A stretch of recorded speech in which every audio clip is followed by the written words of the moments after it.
Welcome, everybody. Thanks for coming. My name is Jeff Barry. I'm one of the arthroplasty surgeons here at UCSF. This is our last session in the aging bones and joints section of this mini med school, so hopefully the other sessions have been interesting for you guys.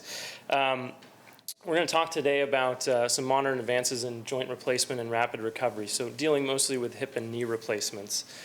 So hopefully this is interesting, and we'll have time for lots of questions at the end, so if you guys have them, just hold on to them, and then we'll spend a lot of time at the end answering whatever questions you might have.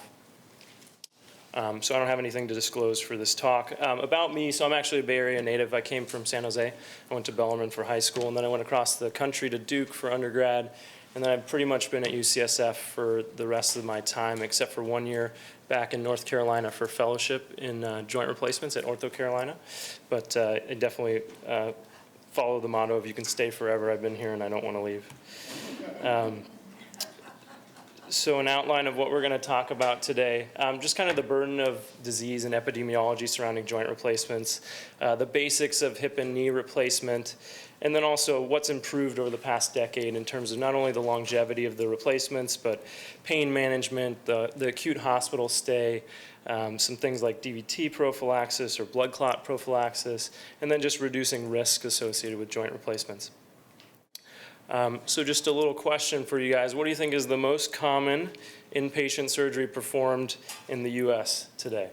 So there's 2 joint replacements on there, and then we got some stents, percutaneous coronary angioplasty, that's stents, decompressing the spine for spine stenosis or appendectomy. And it's actually, hip, you guys think hip? Knee, yeah, knees.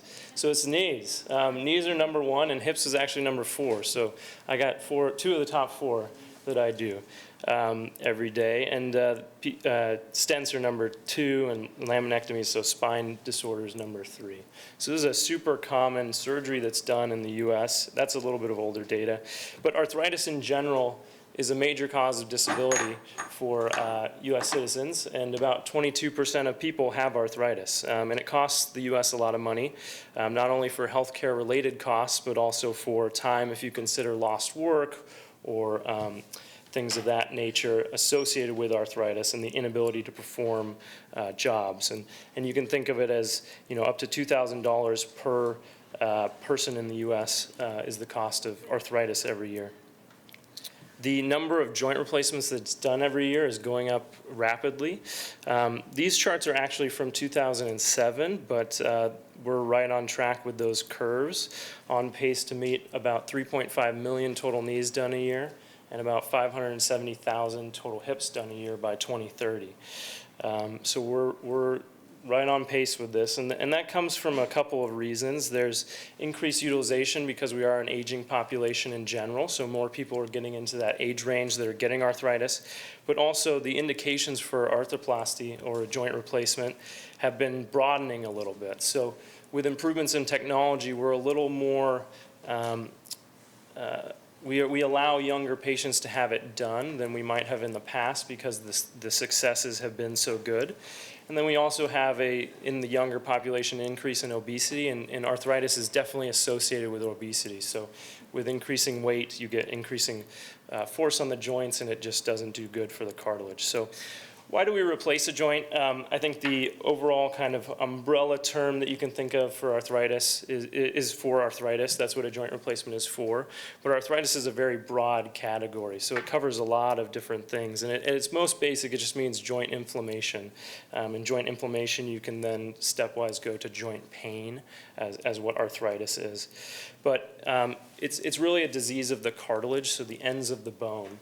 And as the cartilage degenerates, it causes pain, you can get limping, you get swelling in the joint, you get stiff or you lose your motion, and eventually you can start even getting deformity from that as a result of that cartilage being lost. So these are some x-rays of just the kind of deformity you can get. So on my side of the screen here, you can see a patient who this is a knee, this is their leg, and you can see how angled their leg is when they're trying to stand upright because they've kind of are losing the bone on the outside of the knee. Or this is a hip, so this is sort of a normal-ish looking hip here. And then if you look at the other side, you can see that they've lost a bunch of bone and they're kind of losing the shape of their hip. So one way to think of arthritis is kind of like if you think of the end of a bone as a road. We all start off with kind of a smooth, well-paved road. The cartilage is nice and smooth. As we get a little bit of damage, you can start to get cracks in the cartilage or cracks in the road.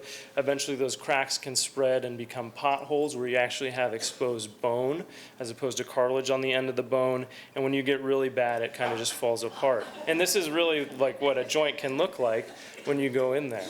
And you've kind of lost all the cartilage. So arthritis, as I think we all are aware, because we all know someone who has joint pain or arthritis, but it definitely can really affect your quality of life. People lose their independence because of it, because they are not as mobile. Just simple things like just walking are difficult. And as such, it affects people's mental health as well. There's definitely a link between immobility and arthritis, severe arthritis and depression and other things that can get better if we're able to reverse those things. And then also family life, sleep, all these things. And anyone can get affected by arthritis. It's not a disease of the poor or the rich. It's not a disease of specific countries. It's really anyone can get it. It's kind of a universal problem. So overall causes of arthritis, things that can cause the cartilage to break down, these are the major categories. When you think of the most common, people would get, it's called osteoarthritis. It just means arthritis of the bone. And the best way to describe this is kind of wear and tear arthritis. So it's, if you've been really hard on your joints, that might be a reason that you have it break down. There's probably a genetic component, or there most definitely is a genetic component. It runs in families, but there's also people who have no family history of it who can just wear out their knee or wear out their hip. So the exact reason why someone might get it, someone not, we don't really have a good explanation for that in terms of osteoarthritis, but we know it is about a quarter of the population can eventually get that, especially as you get older. Other types of arthritis, inflammatory arthritis, this is things like rheumatoid arthritis or psoriatic arthritis, which are more of autoimmune diseases. They can cause cartilage to break down. You can have an infection in the joint that causes the cartilage to break down. Another common thing that we treat is what's called Ostia Necrosis, or the bone actually dying, and that can be a result of loss of blood supply to the bone, and that we'll talk about that in a second, but a lot of different reasons or ways that that can happen too.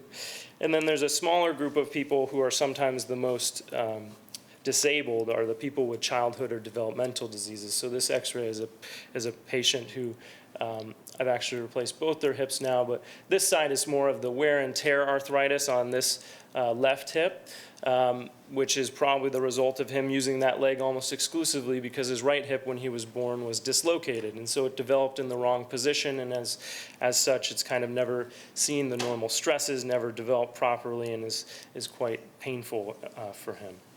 In terms of how do we diagnose it, there's kind of two categories. You can have clinical arthritis and you can have radiographic arthritis. Radiographic or x-rays, the best way to tell if someone's having arthritis is to look at the bones on the x-ray, and we're kind of inferring the cartilage through an x-ray. So an x-ray is really good at seeing calcified bone. It's not very good at seeing soft tissue, so what we do is we're kind of extrapolating what the cartilage is looking like based on the space between the bones. So if you look at this x-ray here, you can see this black space between the bones. We're inferring there's cartilage. This is a fairly normal looking x-ray. What you can see on this one is that you've actually got some narrowing on the inside of the bone, or on the inside of the knee, and that can be from the loss of cartilage that's kind of not holding the bones apart anymore. What's interesting is this is the same patient, and this shows that how important the technique for radiographs are. This is the same knee, same patient, same day. One is just an x-ray that sometimes a primary care office or things will get where you're not actually standing on the leg. Your leg is just there, and you can get fooled into thinking that your knee is fine, and as soon as you add some weight and close down those bones together, it actually looks quite arthritic.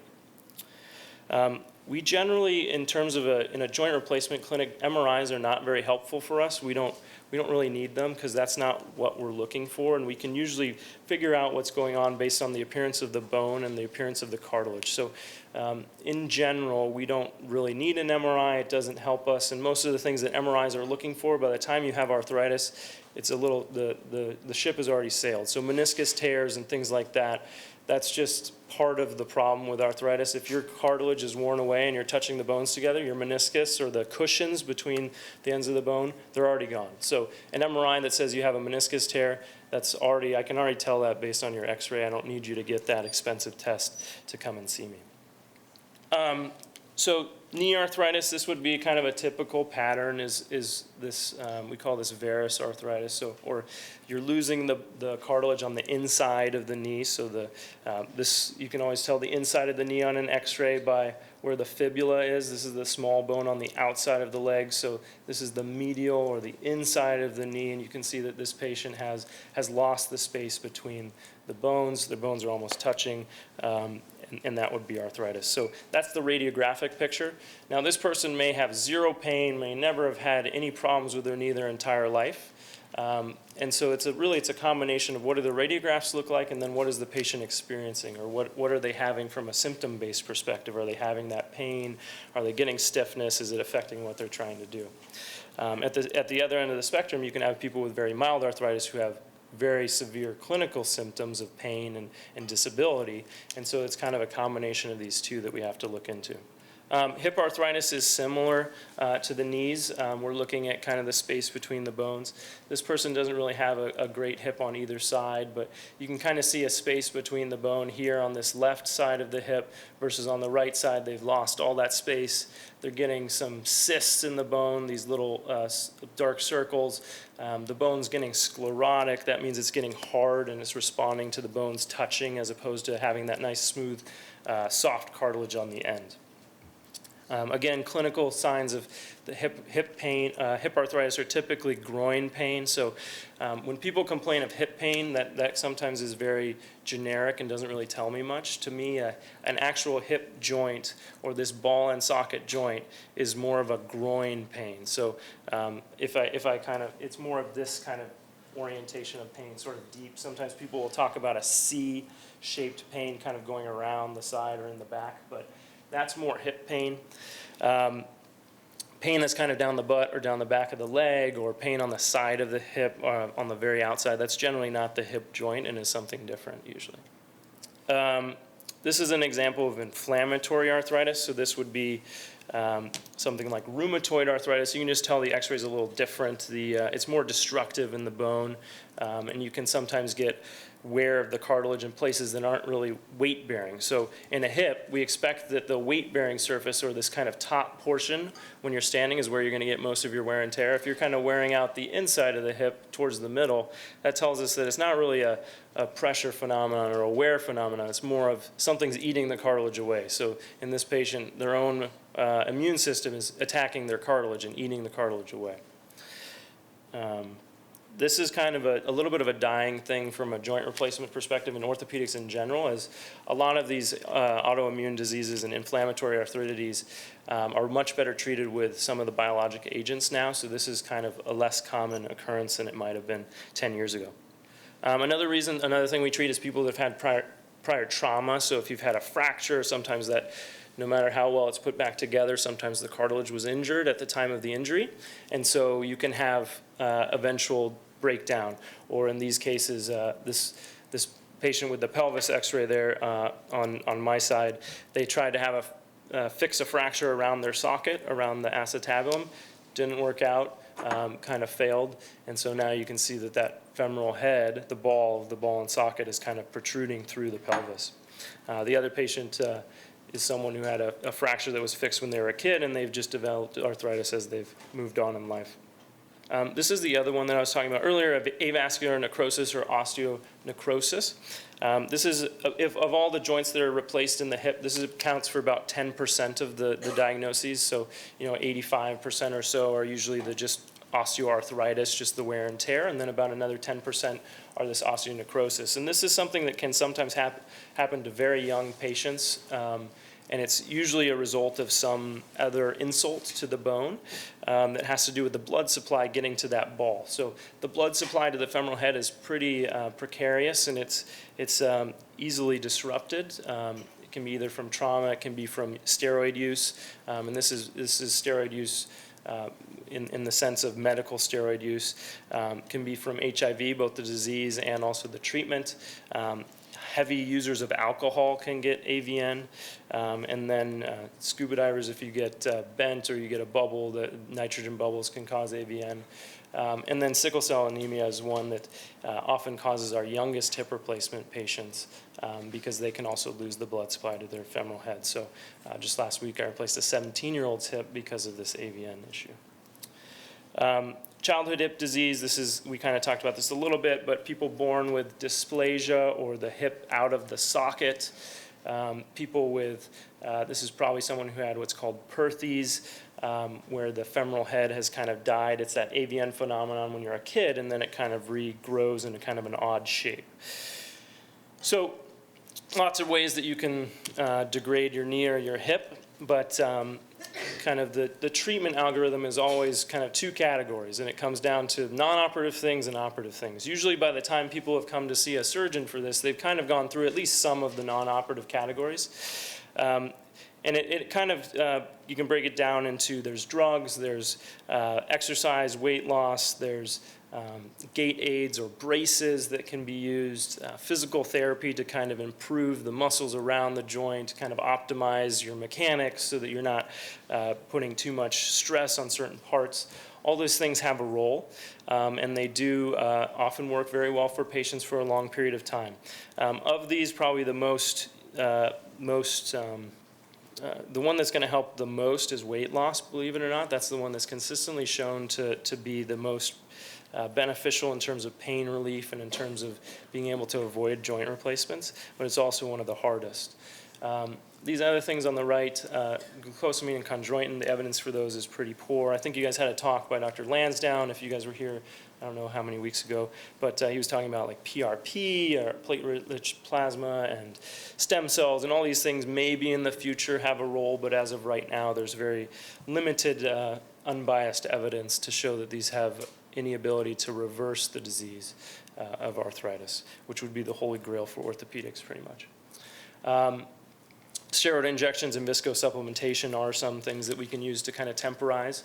And again, all these things are not going to reverse the cartilage being worn away, and they're not going to make it come back, but they can improve that clinical side of the arthritis picture. So the radiographs aren't going to get better, but the clinical, your pain and your function can improve. So the surgeries that I perform, I perform knee arthroplasties and hip arthroplasties. It's often very confusing because we have all these different terms and things, but not arthroscopy. That would be a scope or more of a sports surgeon type procedure. These are full joint replacements or partial joint replacements of the hip and knee. So in the joint reconstruction division or the arthroplasty service, that's really all I do is hip and knee replacements, 2 surgeries. And then there's both primary, or the first time you're getting it done, and then there's this growing population of people who have failed joints that need redos, or revisions. And so academic centers like UCSF, we have a high percentage of people that have revision surgery. And it's about 30% of our joint replacements here, whereas much less in the general population. So what is an arthroplasty? An arthroplasty is at its most basic just a joint reconstruction. You can have an arthroplasty of any joint in the body, but the hip and the knee are the most common. And it's replacing the diseased joint surface, the arthritis, with metal, plastic, and ceramic at its most basic. And I actually have some examples of those that I'll show you guys, and you can pass them around and actually feel what's going in patients. The impact of this intervention is really unmatched, especially for a hip replacement. Hip replacement is probably the most successful surgical procedure that's done in all of medicine, both in terms of the complication rate and then also in terms of the return to function and quality of life. And that's consistently proven. Knees are a little bit behind. We haven't quite perfected that as well as the hip, but not far behind. And the amount of quality of life improvement is really unparalleled for hip and knee replacement. So this is a total hip replacement at its most basic. There's really 4 components to a hip replacement in the modern hip replacement. There's an acetabular component, or a socket, and this is usually made out of titanium. And it usually has some sort of porous backing on it. So it's got pores, or it's got a porosity to the metal that's similar to a bone. And the idea is that the bone cells actually grow into the metal or grow onto the metal in some form, and then they're now attached to the implant. So after about 6 weeks, your bone is actually bound to this implant. So this would be an example of one of those sockets. Inside the socket is then usually a plastic liner. This is just, it's plastic, but it's a highly studied, highly manufactured piece of plastic. This is called highly cross-linked polyethylene. And is probably the most technologically advanced portion of the entire implant, believe it or not, even though it's just this, looks like a flimsy piece of plastic. And that goes inside the socket and usually locks in. And then this is kind of an immobile unit. So this is stuck in your socket in the bone. After that, in the femur, there's usually a stem. So there's some sort of usually made of titanium as well, a stem that goes on the inside of the femoral bone. And again, just like the socket, your bone grows onto or grows into the femur. This one is titanium. It doesn't look metal because it's got a coating on it. This is called hydroxyapatite. It's a molecule that bone kind of sees and likes to bind to. So this is just an augmentation. But this would be another example of an implant with sort of a porous coating on it that's matching. So these go into the femur. And then on top of it is some sort of femoral head replacement. So most of them are made out of either ceramic or cobalt chrome. The ceramics are pretty much all ceramics in orthopedics for replacements are made by one company, and they're all pink, where they say it's part of the process, but I'm pretty sure it's just to make them look different. But so all the ceramic heads are usually pink, and then the alternative is a cobalt chrome head that looks like a piece of metal. So I'll just kind of pass these guys around so you guys can see them. These have not been in any patients or anything like that. So well, they're quite light. A lot of people say, like, how heavy is this going to feel inside my body? You will not tell the difference. It weighs less than the bone that we're taking out usually. The other thing a lot of people ask is if you'll set off metal detectors, and yes, you might. There's no card that we give people anymore because people were just forging them, and then the card could be from any doctor, right? So usually people, if you're at an airport, TSA is pretty good at, they'll either make you show your knee scar or they'll wand you there. That's pretty much how they do it. So that's the hip replacement, and I guess I can pass this around to you. But they don't fit together. You won't be able to click it together, but they do usually lock together. Okay, the fixation for a total hip replacement is usually cementless. So we're not using bone cement to hold these implants in. We're relying on your body to grow into it. And that's because that's a much more durable construct than cement in the long term, in the hip. The original hips were done kind of in the 1970s by this guy, John Charnley. He's kind of one of the godfathers of orthopedics. His implant was a fully cemented replacement, and there's actually case reports of his patients who were very young still having their hip in 50 years later. So this is kind of to show how durable even these old replacements were and how successful they could be. A modern total hip replacement, this would be what an x-ray looks like afterwards. So you can see that stem inside the bone. This is actually similar to the gray femur that you're passing around. Stem inside the bone, socket inside the old socket. Sometimes we use screws to help hold that in place while the bone's growing into it. And then you can kind of infer the space where the plastic is based on this kind of halo around the metal head, or the ceramic head in this case. So the four main components. Now, total knee is a little bit different. We break the knee up into compartments instead of parts. So there's a medial compartment, a lateral compartment, or inside-outside, and then patellofemoral compartment, or the compartment underneath your kneecap. The components are usually made of a little bit different metal than the hip. In the hip, we kind of can get away with not having any cobalt chrome. We can have all titanium. We can have all polyethylene and ceramic. We can get rid of that cobalt chrome. Some of you may have heard of problems with cobalt and chromium implants. That's kind of been a bane of the orthopedic community from about a decade, 12 years ago. There was some problems that happened when we were using cobalt chrome against cobalt chrome. So two metals together, the idea being that if you have two like implants that aren't having much wear, that maybe we can get away from the plastic wearing out and never having to redo the procedure. The problem was that even the tiny molecular amounts of cobalt and chromium that were getting released were causing huge problems in patients to the point that pretty much all that implants have been recalled, and they're all still having problems, and we still revise them fairly regularly from ones that were put in 12 years ago. So cobalt chrome, we try to get away from it from the hip. In the knee, has never been an issue and hasn't been an issue, luckily. The reason that we like cobalt chrome in the knee is it's a little bit of a harder metal, and so it doesn't have as much flex. Titanium, we want flex in a hip. We don't want flex in a knee. We want it to be nice and solid. So a lot of the components of a knee are made out of cobalt chrome. This would be an example of a tibial component, or the part that goes in your shin bone. A cobalt chrome tray. On top of the part that goes in the shin bone is usually some sort of, again, polyethylene liner, and this would lock into the liner. And then what articulates with that, or what matches to that, is some sort of femoral resurfacing. So this one I won't pass around because it has been in a patient, but it's been sterilized. But it usually is a resurfacing of the femur. So these two mate, they don't lock together, they're just held together by your own ligaments, and they allow some sort of motion to occur as you bend and flex and extend your knee. There's some play still in a knee, so the ligaments, even in your normal knee, you have some play. So a mechanical knee sometimes bugs people, or they hear it. They can hear the clicking of the plastic and the metal if you really stress it, or if you kind of do a little bit of motion like that, you can get it to click, which does bother some people. And it's just, you have to have some movement in the knee, or it becomes so stiff that you can't bend. And then there's usually a piece of plastic that we line underneath the kneecap, or the patella, a patellar component. And all these components are usually held in place in the knee with bone cement.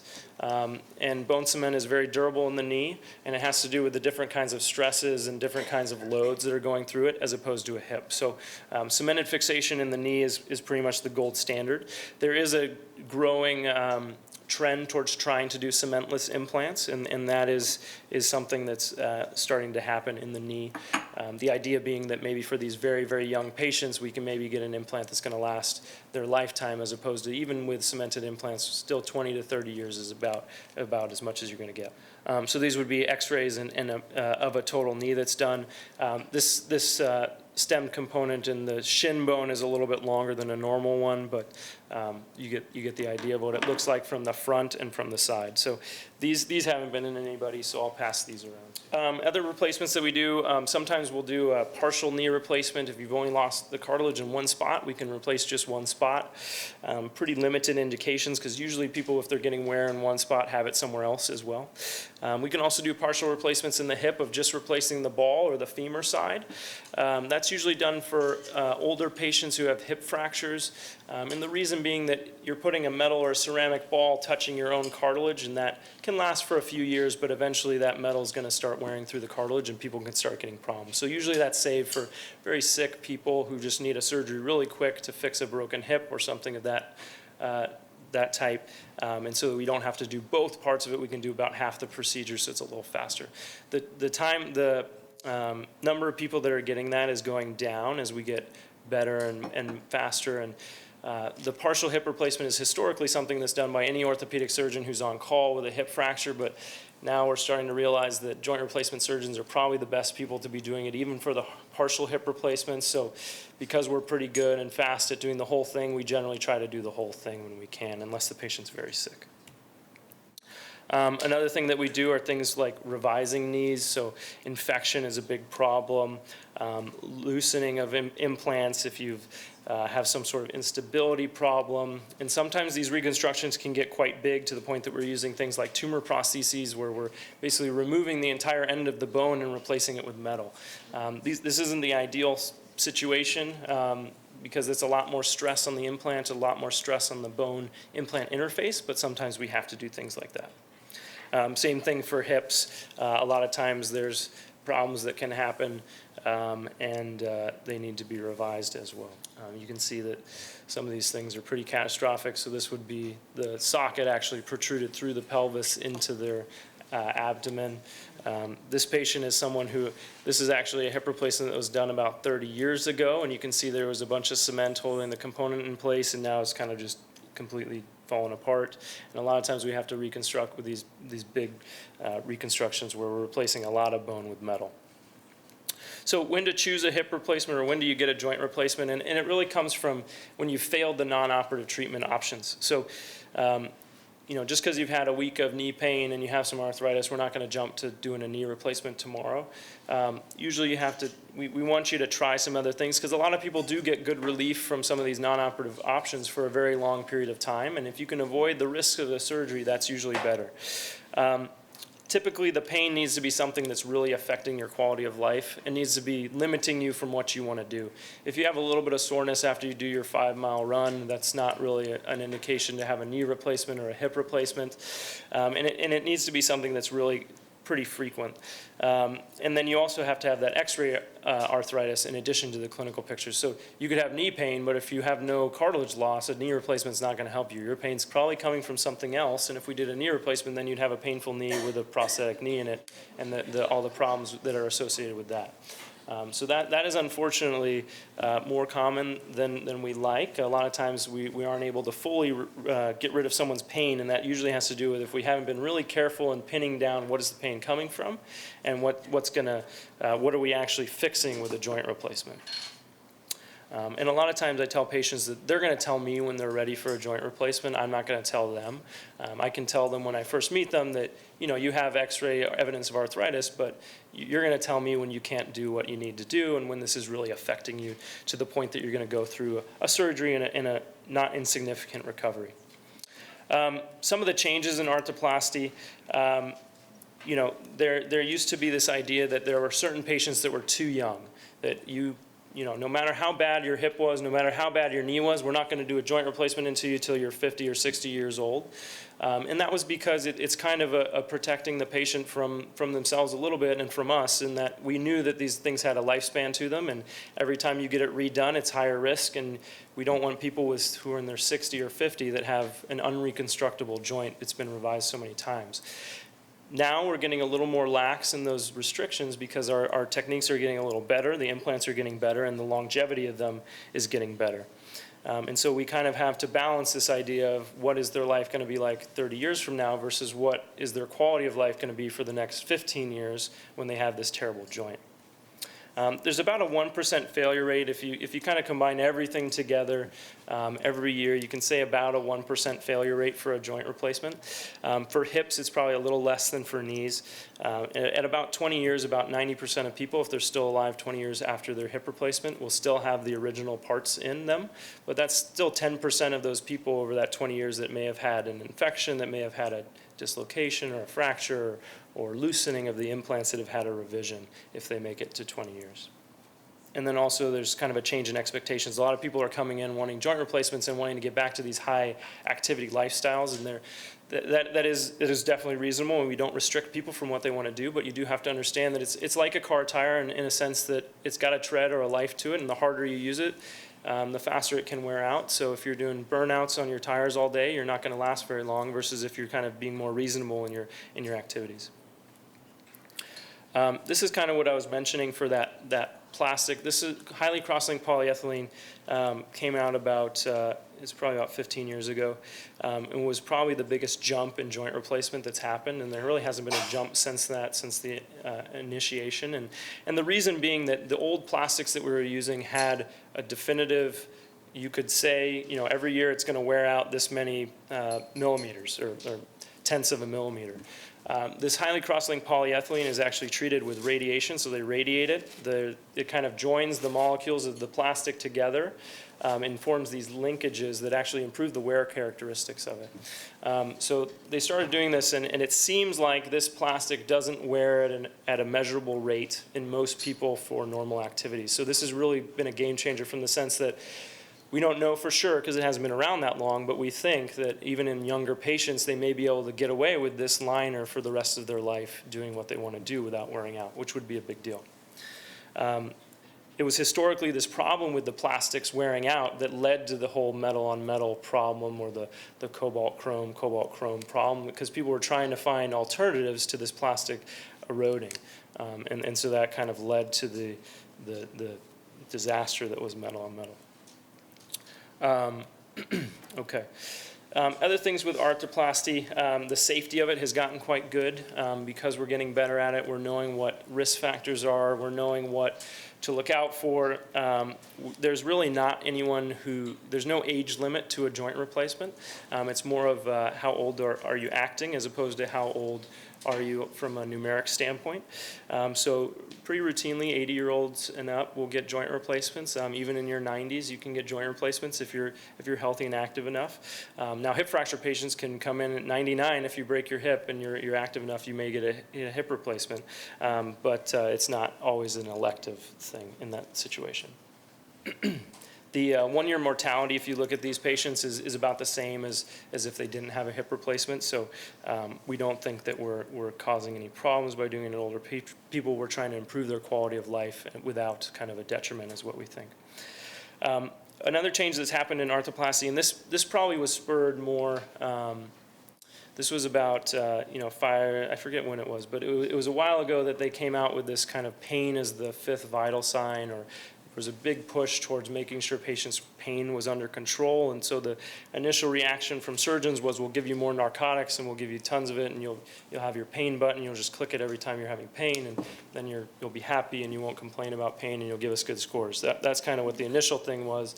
And then we came to find out that these narcotics, people are getting addicted to them. Orthopedic surgery was one of the worst offenders in terms of the gross volume of pills, because these surgeries hurt. Bone surgery hurts, and they need some sort of pain relief. But if you're giving them narcotics and opioids constantly, they're eventually going to get addicted. There's a certain percentage that will get hooked on it, and then that becomes a huge problem. So now we've kind of shifted back the other direction to taking away the narcotics, but still trying to control patients' pain. So we do this, the buzzword is multimodal or non-opioid sparing regimens. And so we try to come at pain from many different angles.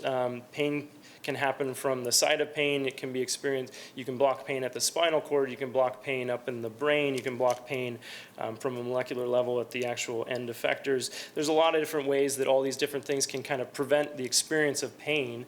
And so we try to do as many of these things as we can that kind of work together and augment each other to avoid the narcotics. And so that now most people, you still need some, but most people are off of the stronger pain medicine by about 1 to 2 weeks for a hip and about a month for the knees. And that's a big improvement. And it's also been a change in expectation. A lot of patients come in wanting a joint replacement, and then if they're having any pain, they think it's a failure of the providers to be caring for them. And really, I try to stress that we're trying to make your pain as tolerable as you can to minimize the side effects of medications and still allow you to recover and get back to your therapy and your activities. And we're all very well aware of our role in the opioid crisis, and so that it often makes for conflict between patients and their providers in terms of trying to do what we think is going to be best in the long term, but while still managing the acute pain setting.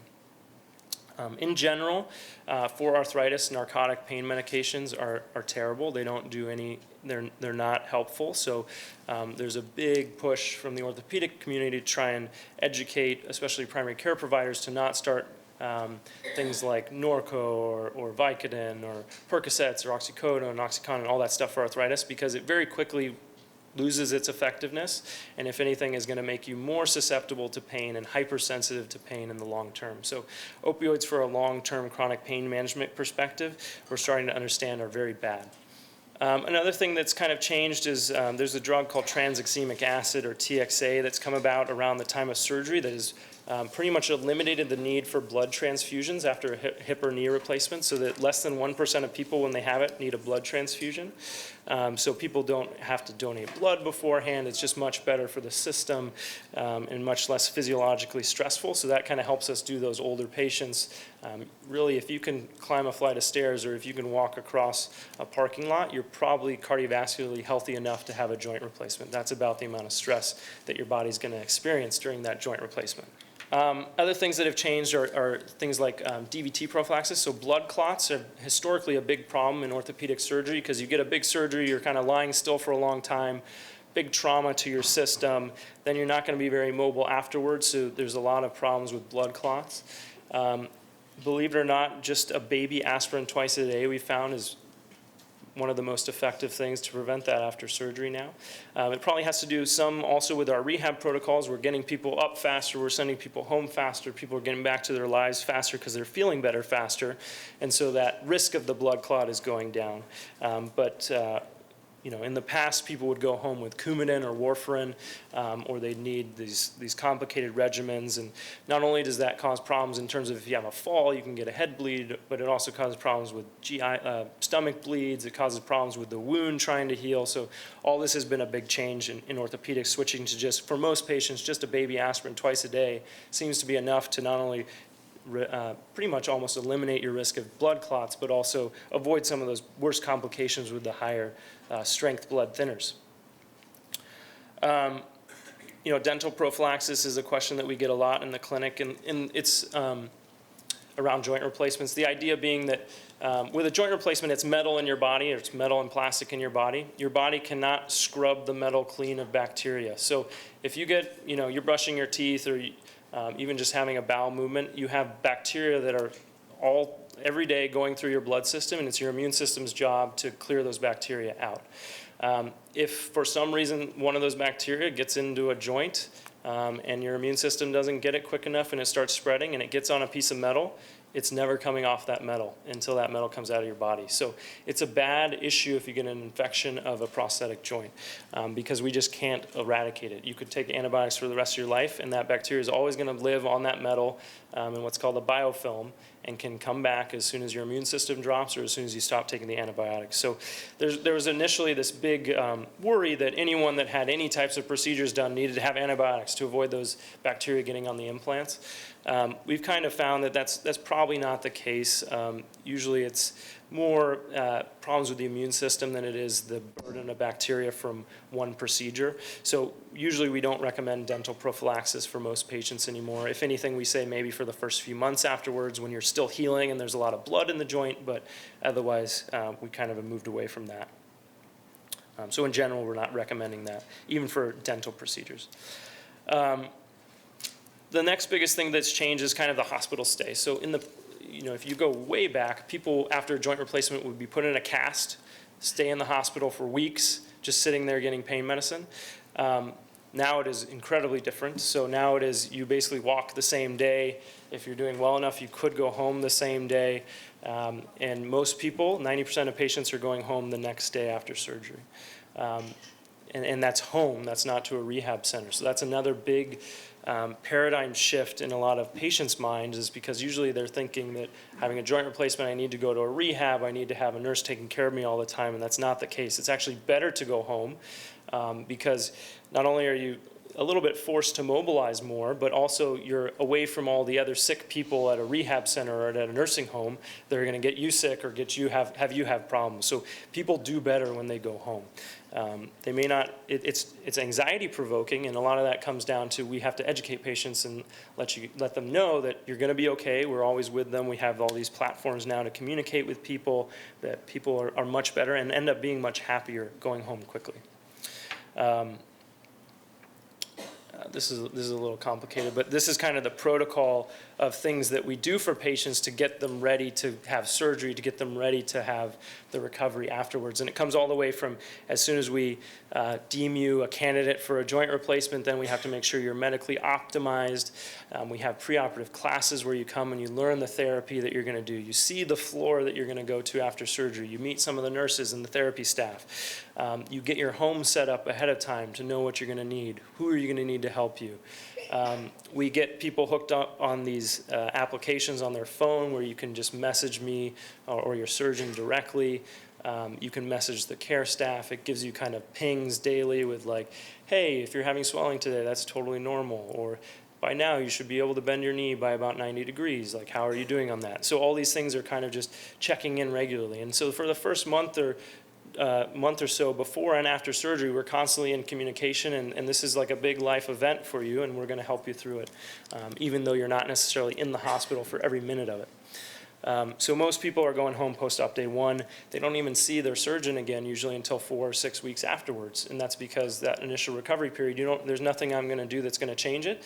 A lot of it is just usually reassurance, and we can now do that through other means. Risk reduction, these are kind of, because joints are so common and we do so many of them, we can do a lot of research on things and figure out what thresholds are important and how we can get the risks of some of these complications down. So these are a lot of the, they're not cutoffs, but they're kind of goals that we have for patients before they have a joint replacement. So if you have diabetes, we want your blood sugar levels to be at an acceptable level. If you're a smoker, we strongly encourage no nicotine. There are a lot of surgeons who won't even operate on patients with any type of tobacco in their system, or nicotine, I should say, in their system. And that comes down to nicotine is a terrible vasoconstrictor, and it prevents blood flow. So if you have a trauma, you need blood flow to heal, or surgery, you need blood flow to heal, or the bones to heal, or the bones to grow into an implant. Every time you smoke a cigarette, that's 4 hours of no blood flow through small vessels. And so you're going to have a higher risk of infection. You have a higher risk of your wound breaking down. You have a higher risk of the implant not taking. So we're pretty strict about that. Obesity, it's kind of this double-edged sword. So the bigger you are, the higher risk you have to have arthritis, but you're also the higher risk for having a problem after the treatment for your arthritis. It's a continuum. We kind of just arbitrarily say a BMI of 40, but we work with patients and trying to get down, and we don't necessarily hold them to 40, because sometimes that's not attainable. And it's always a discussion between a surgeon and the patient as to what kind of risks are you willing to accept as a patient. And sometimes the patients will say, I'll do anything, but it's also the surgeon as well. We have to part of our thing is we don't want to hurt people. And so if we know that if it's a 50% chance you're going to get a joint infection, I'm not going to do a joint on you. And then chronic pain, kind of getting back to that opioids again, we try to get people down off their opioid medication, because we know that if you have a surgery that's going to hurt, that's actually going to hurt.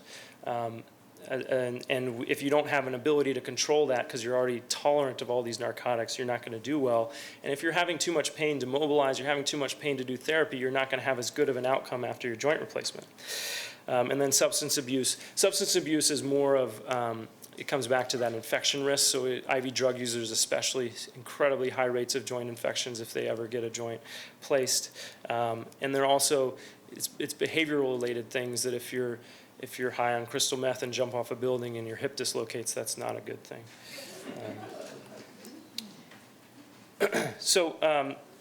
This is one thing that is probably in the last 10 years or so, and I just wanted to touch on this because this is something that a lot of patients ask about regarding hip replacement and its surgical approach.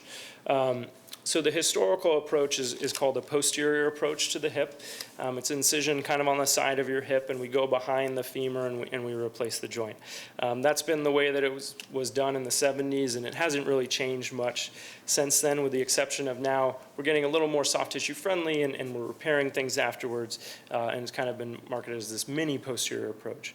But about 15 years ago or so, 10 years ago, it became more widespread, this approach called a direct anterior approach, which instead of cutting through muscle and cutting through as much tissue or releasing muscle, it actually goes around muscle. And so it's much more soft tissue friendly is the idea.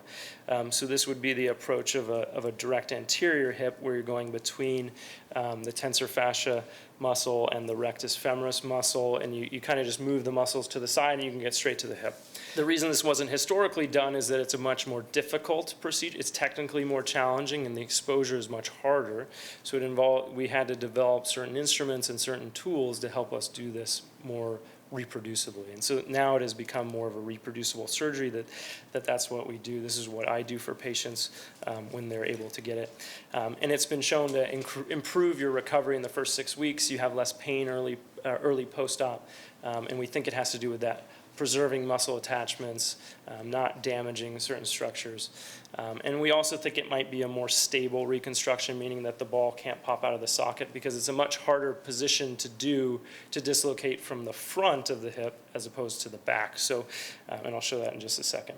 Now, there's a caveat to this that direct anterior hips are very much, the pessimistic view is it's a marketing ploy, and there is definitely that aspect of it too, that people are trying to get market share of patients that want to have their hip done, so they start doing anterior hips because that's what patients want.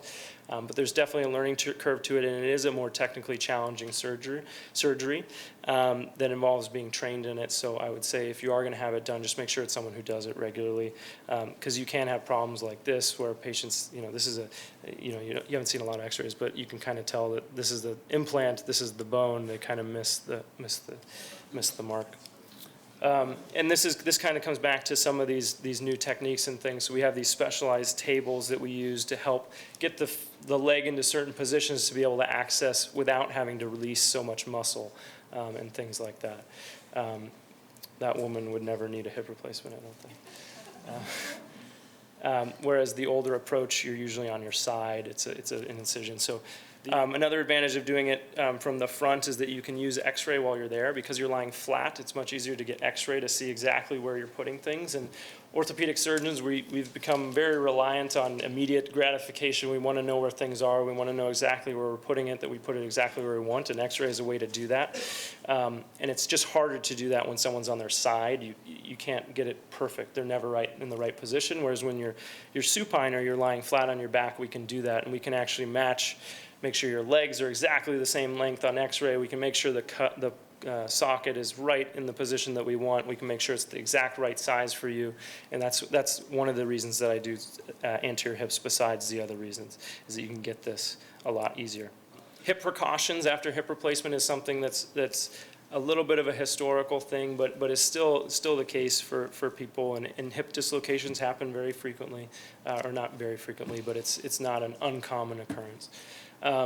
And from a posterior hip approach, it was traditionally these posterior precautions. So it's flexing your hip up, going across your body, and kind of rotating your foot away. Or I like to tell people the Heisman pose. So if you're kind of doing this position, that's when you get in trouble, or a deep flex.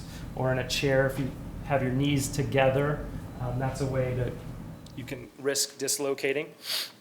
So these are kind of some of the activities. So deep bends, bending forward at the hips instead of, actually it's better to bend with your back when you have a hip replacement than at the hips, or rotating your leg in the wrong direction.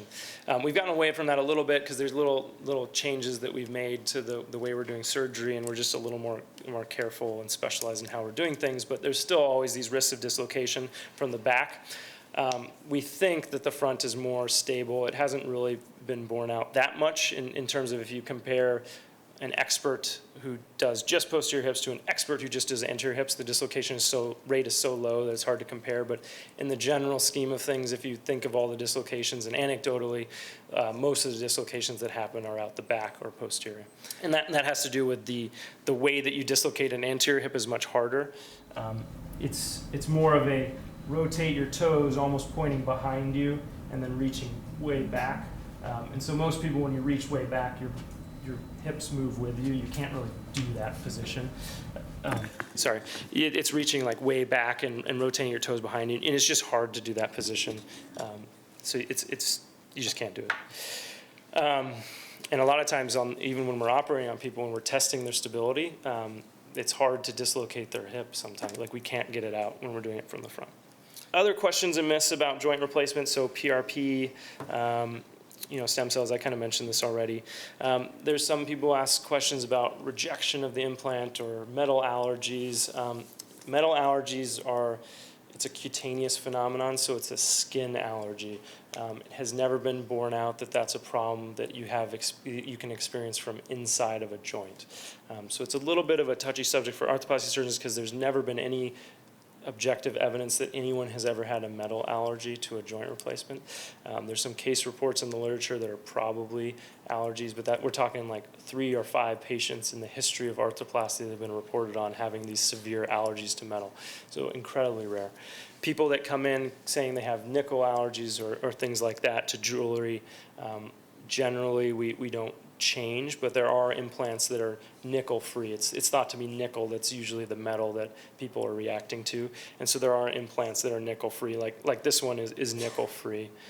It's a ceramicized metal. It just means they kind of turned it into a ceramic, so you're not getting exposed to the nickel. But that's never really been shown to even make a difference for those patients either. There was this marketing thing a while ago about gender specific knees, or like this is a knee just for women, or this is just a knee for men, and that's not a thing. the sizes are, there's variable sizes of everything, and we match the size to fit you. It's not a, there's not a difference in terms of the shape of a woman's knee than a man's knee. There's also this thing about minimally invasive surgery. Minimally invasive, to definition, to me means use as much of an incision as you need. So if you're using a small incision and sacrificing what you can see or do because of just trying to be, 6 centimeters in length as opposed to 8 centimeters in length or something, that to me actually has been borne out that that's problematic, and there's higher risks associated with that. So, you're going to get as big of an incision as I needed to do your replacement. Usually for a hip replacement, it's only 8 to 10 centimeters. It's not very big, but that's something you might hear about marketing or hearing from different places. And then there's also this big push towards using robotics in everything medicine. And so there are robotic total knees and robotic total hips and things of that nature. It's not what you think. It's not like a robot doing the joint. It's literally it's a attachment to the table that's an arm that the surgeon holds and uses. So it's really just an extension. It's an augmentation. And again, these have not been shown to be any better than someone who does joint replacements for a living, and that's all they do. So me versus a robot, there's no difference in terms of patients, in terms of what their x-rays look like afterwards, in terms of their accuracy. But the robot costs $1 million, so that's the difference. And the same goes with computer-assisted and navigated technology. So none of that stuff has shown to make a difference, but there is a big push for it right now. In the future, there probably is going to be a role. I mean, every industry has eventually moved towards robotics and had that a part of it, but as a surgeon augmentation tool is probably where it's going to be, as opposed to the robot making the decisions and the robot doing things for a joint. There's just too many little things involved. Bad things can happen after a joint replacement. We kind of touched on a little bit, but things like dislocation or infection are definitely things that happen, and they're devastating. We deal a lot with them here. It's not ours, thankfully. Usually, it's usually referrals, but it's not something that's gone away. We're getting better in terms of pretty much every complication in hip and knee replacements is going down. Less loosening, less dislocations, less implant-related problems. The only thing that we haven't really gotten as good at is still reducing the infection rate, and that's kind of just been this persistent. About 2% of people get an infection after joint replacement. We think it's, we explain it to ourselves as we're doing it on sicker and sicker patients as time goes on. So we are doing, we do hear all the time people on dialysis, or we have transplant patients that are getting joint replacements. And so you're going to take on a certain amount of risk when you start doing it in a wider group of people that you would definitely have held off on before. But it's still a little bit disheartening that we can't get that number down to 0. So questions in just a second, but just in conclusion, hip and knee replacement is a rapidly expanding thing. We have really good outcomes. I think hip replacement is the best surgery that's ever come out. People do spectacular. The recovery is getting easier for people.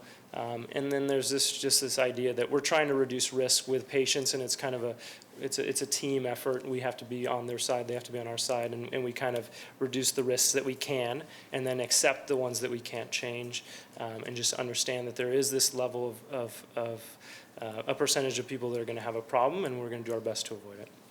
So with that, I welcome any questions.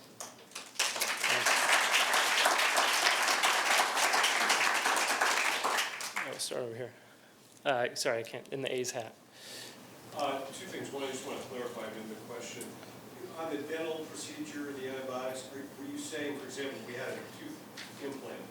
I know when I've had it before, we take antibiotics. Are you saying it's okay to do that or not okay? So it's okay to skip antibiotics if you're, sorry, so I'll repeat the question. The question was, is it okay to take antibiotics at dental procedures, or is it that you don't have to take it? And the answer is, you do not need antibiotic prophylaxis or antibiotics when you have a dental procedure done.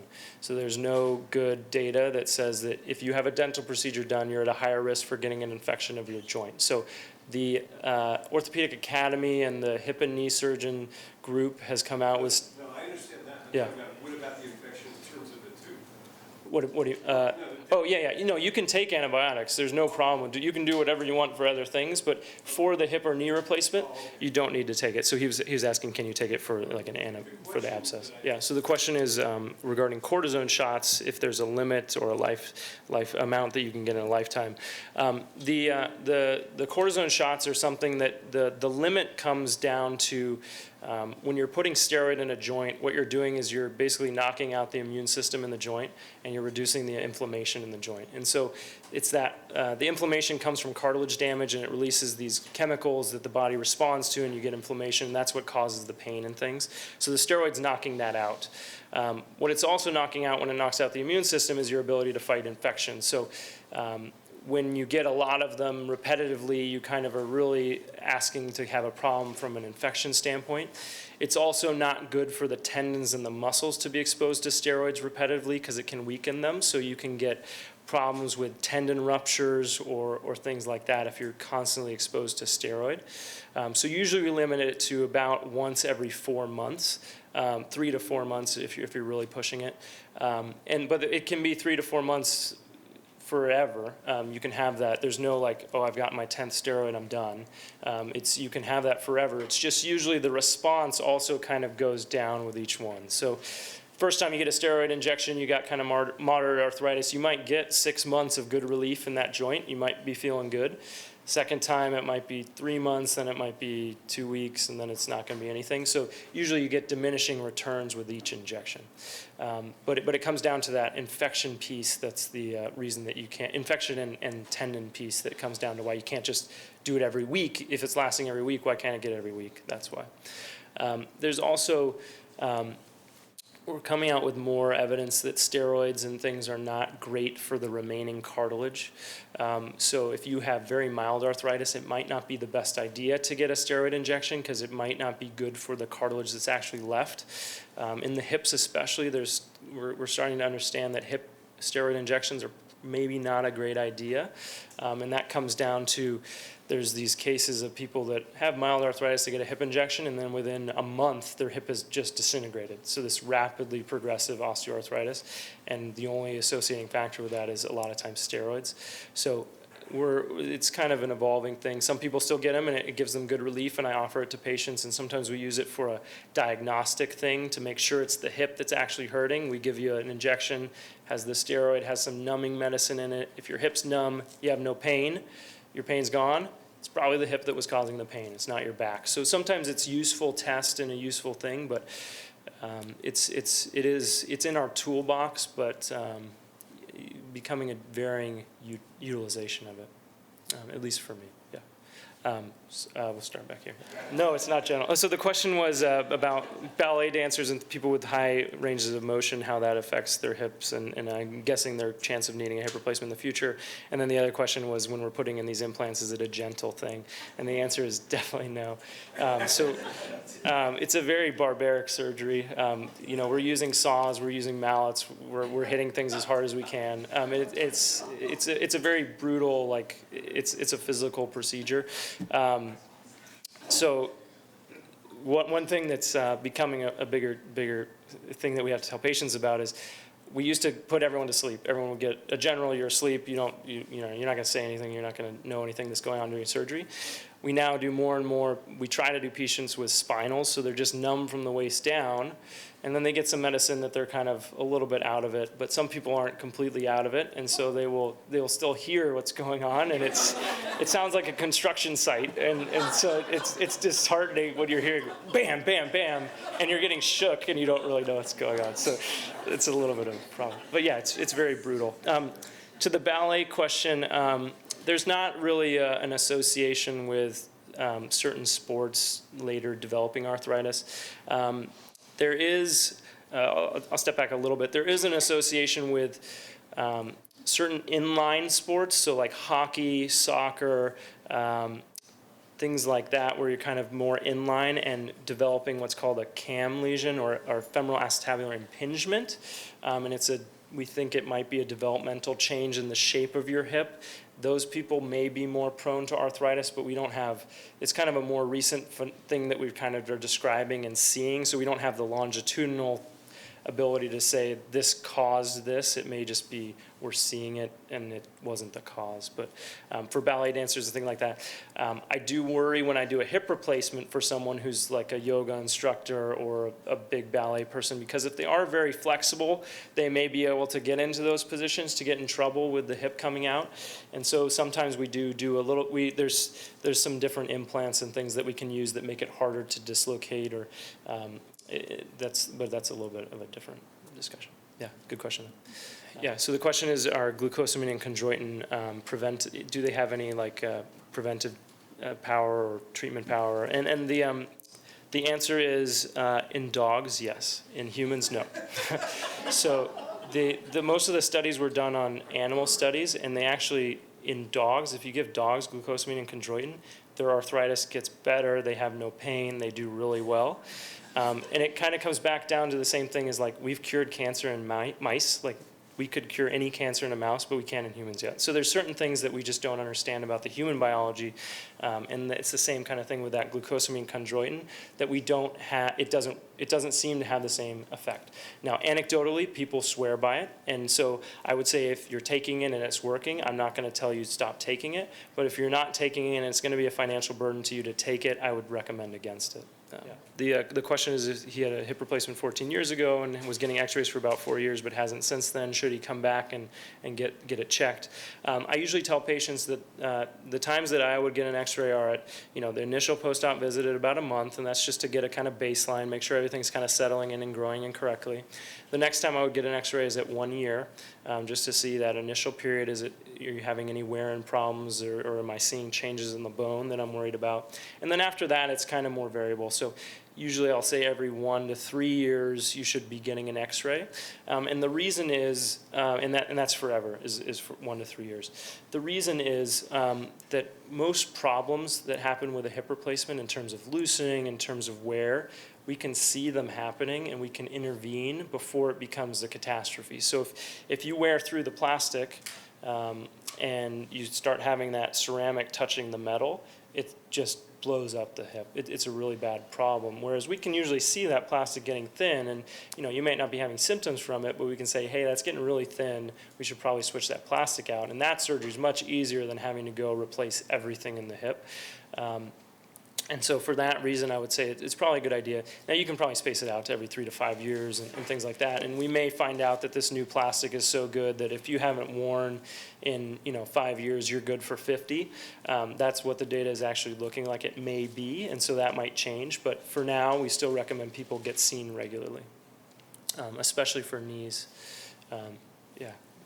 The question is, someone went overseas to India to have a procedure which is called a hip resurfacing, and why Americans weren't doing it, and now we are. The difference is, so the implant for a total hip is going inside of the bone, and it is replacing marrow. Now, the amount of marrow that it's replacing is essentially minuscule, so your body makes that up other places within a week. That's not a problem for you. You can have both hips replaced, you can have both knees replaced with stems on the knee going up inside the bone and down in the tibia. You will have no change in your blood count levels. Your body is able to recover in other places, mostly in the pelvis. So that is not a problem. The hip resurfacing surgery that your friend got in India, that was around the metal time. So hip resurfacing, the idea was that instead of cutting the bone and having an implant go inside the bone, it was kind of a cap on the ball. So you just put a cap on the ball, and then you did the socket side, and you just had this kind of cap and shell. The problem was that in order to have that big ball and the skinny shell, you couldn't have a plastic in between, so it had to be a metal articulation, and those metal ones, as we know, had problems. So there's a couple resurfacing implants that are still used and done that have had good track records, and they're almost exclusively in larger men, and that has to do with the size of the socket and the size of the ball.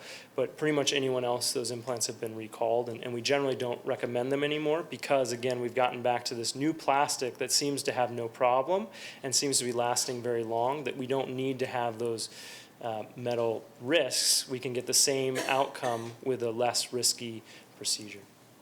So I hope that answers your question. So the question is, what about stem cells in the knees and other injection options that might be available for the knees. You could have a whole talk on this, and they actually, I think Dr. Lansdowne did the other week, but the most of the early data with stem cells and platelet-rich plasma, those are the two that have come out, are very preparation-specific, patient-specific, and we just don't have a good idea of who to put it in, when, what the response is going to be. So most of the studies that are out there showing benefit are industry-sponsored and are very biased studies that don't usually have placebo controls. So they, take it as you will. But there's people anecdotally swear by it. For most of us here at this institution, we are not offering it. We don't do it because there isn't any good evidence that it makes a difference, and it's very, very expensive. Other alternative injections, there's things called hyaluronic acid. It's like a oil change for your knee. It's a protein that's normally in your knee. It's like a viscous fluid like oil, and we do use that. It has a little bit better evidence, and it probably has to do with the anti-inflammatory properties of it again. But again, we're talking orders of magnitude less in cost than PRP or steroids, and it's also low risk. So that's probably more of the reason that we do it. We don't have a magic bullet yet for arthritis. In stem cells, there's some good centers. Stanford's doing a study on early arthritis. So we're talking very early arthritis. You have a little bit of cartilage damage. What happens if we put this specific type of stem cell into your knee? Is that going to slow the progression? So there's some good studies being done now, but it's way too early to know who or when. One of the problems with a lot of these stem cell problems is that as you get older, your number of stem cells goes down, and the viability of them and the kind of potency of them goes down. So the people that need it the most have the least of it. So it's kind of hard. Yeah.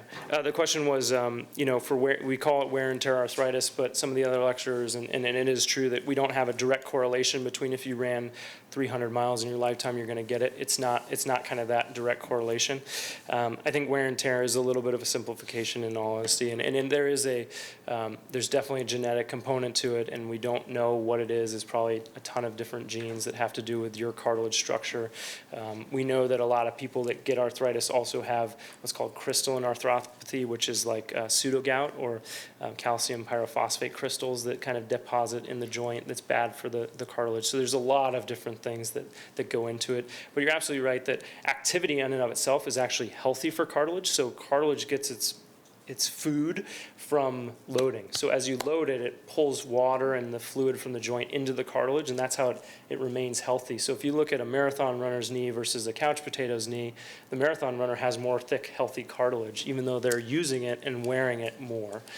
So it's not, wear and tear is not the exact term, it's just probably the easiest simplification for us. But again, I would tell people that just because you ran 100 miles and your brother ran 100 miles, you got terrible OA and your brother didn't. I can't explain that. Yeah. The question is, if you have some of your meniscus taken off, should you is running good for it, or should you stay off of it? And it gets back to meniscus surgery is a little bit different, but the meniscus is a joint load dissipator. So when you do lose it, you do progress faster. We don't know if that's because when you had the meniscus tear, you also injured the cartilage, or is it that we did a procedure on you and that wasn't great for the cartilage, or is it because you're loading the cartilage more, and we don't know. So now you're on my list. Yeah, we don't have an answer for that. Yeah, they don't have a hip replacement, I can tell you that. The question was, she's seen people that can kind of, contortionists that can do crazy things with their hips or rotate it all the way around, and what's going on there.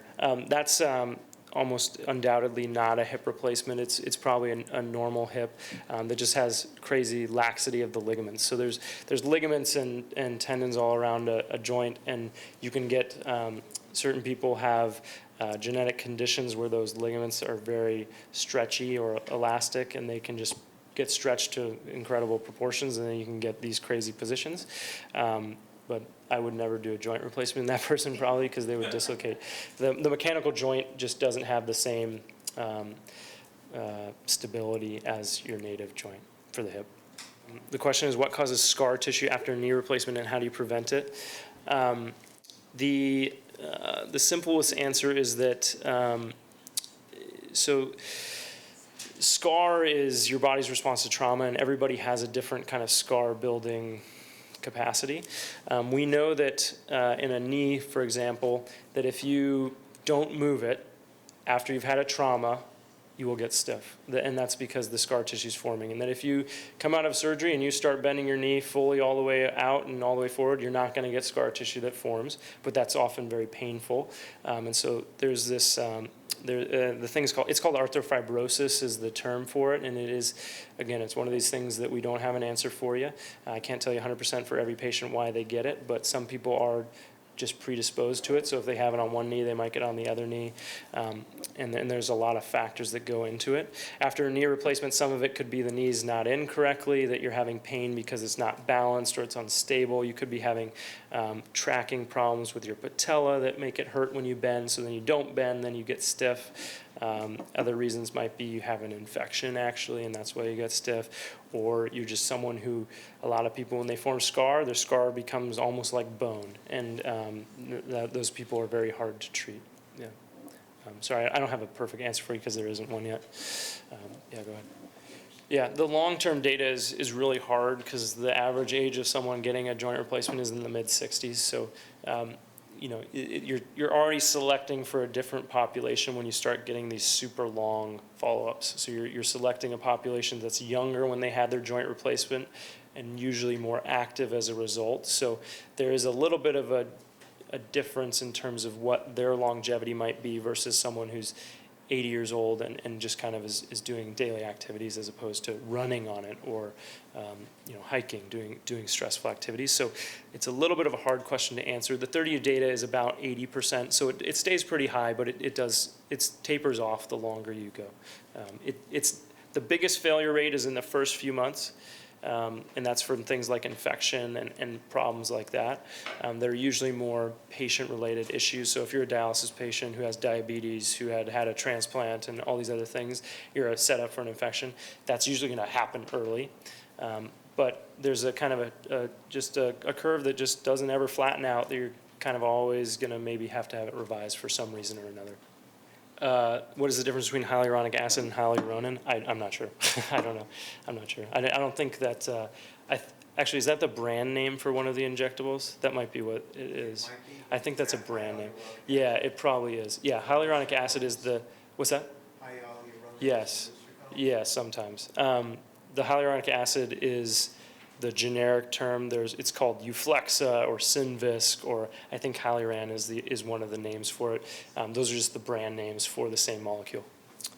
Could I repeat what I said about running and joint damage? So running is not bad for your joints. Well,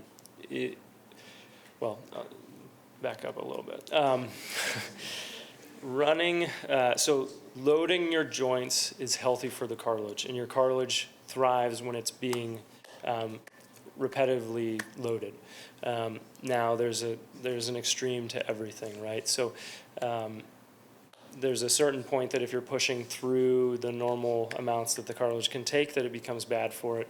And we don't know what that is. Everybody's different. Usually the people that are ultra marathoners don't necessarily have a higher rate of arthritis than people that aren't. And it's probably comes back to, all this comes back to is there's something in your genetic code that makes your cartilage a little different than your neighbor's. And that's probably what it's coming down to. And it wouldn't have mattered what you were doing. But we don't know. I don't know. Yeah, sorry.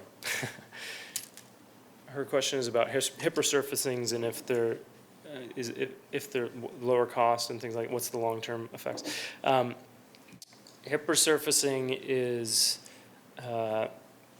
probably rightfully so a dying surgery because it's a bigger exposure to do it.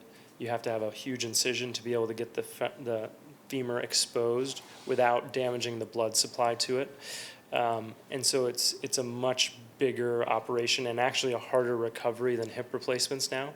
And the benefit of it, of keeping that small amount of bone, is essentially minuscule. That's not how hip replacements fail, is that little extra bone that we're taking. So in the US, it's a very rare patient that's getting it, and usually they're only getting it because they want that metal on metal bearing because they're still worried about wearing. And so it's almost exclusively done in 40 or 50-year-old larger men, and that are super active. And there's only a very few surgeons in the country that still do it and are willing to accept that risk of the metal-metal problem. In terms of cost, I think it's pretty much equivalent to a total hip replacement. So, and another thing to know is that, like, as a surgeon, I don't see any of the implant costs I don't get that money. No one that puts in the implants sees a difference in the implant cost directly. So there's no benefit to using a cheaper implant usually. Yeah, the question is about synovitis versus arthritis and kind of what the different treatments might be, or how to approach the two differently. Synovitis is another one of these catch-all terms that just means inflammation of the joint lining. It can happen for a number of different reasons.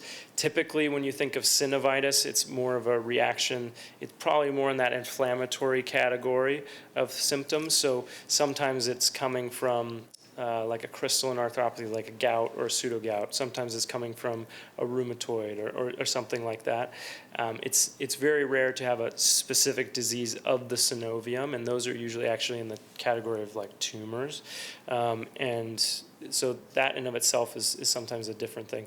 Now, it's very case specific about what to do for those. So I don't exactly have a great explanation for you, but usually arthritis or the loss of the cartilage does also cause irritation of the joint lining. So you do sometimes get a synovitis in reaction to the arthritis, but it's usually only those rare medical conditions that a synovitis is then going to secondarily cause an arthritis.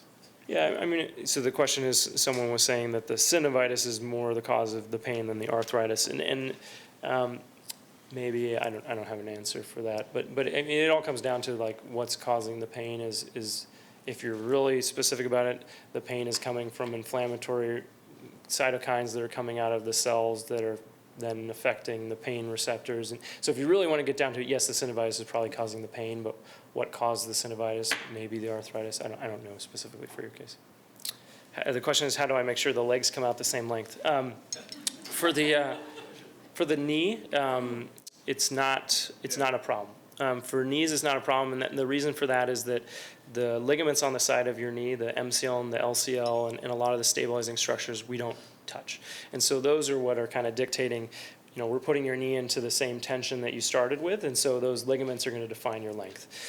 For a hip replacement, it is a little bit easier to have problems, and the reason is that we're basically dissociating your leg from the pelvis, and so depending on how much metal or how big of a ball or how whatever, we can lengthen it or shorten it or have problems.